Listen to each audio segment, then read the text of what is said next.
Mga kababayan, isang nakakaantig na Halloween kwento mula sa pamilya ni na McCoy De Leon at Elise Hoson. Sa isang Instagram post, ibinahagi ni McCoy ang naging reaksyon ng kanilang anak na si Feliz matapos ma-cancel ang Halloween event na dapat nilang pupuntahan. Sa caption ni McCoy, inilahad niya kung gaano ka-excited si Feliz suotin ang kanyang fairy costume.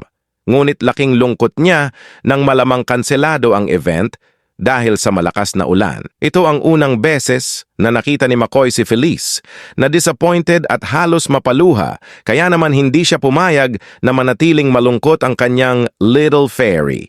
Bilang isang super dad, dinala niya si Feliz sa palaruan para mag-enjoy kahit pa siya lang ang naka-costume doon. Hindi alintana ni McCoy ang mga nakatingin, basta't makita lang niyang masaya at masigla ulit si Feliz.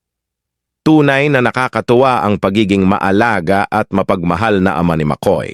Siniguro niyang masaya si Feliz sa kabila ng pagkakansela ng event. Daddy always got you, Felizy. Daddy nga? Daddy nga? Daddy? Daddy? Daddy? Daddy? Smile, want it, smile.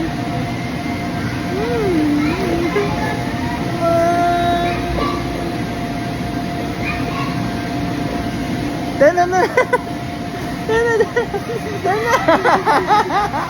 Dana. Yaki. Yak. Yaki.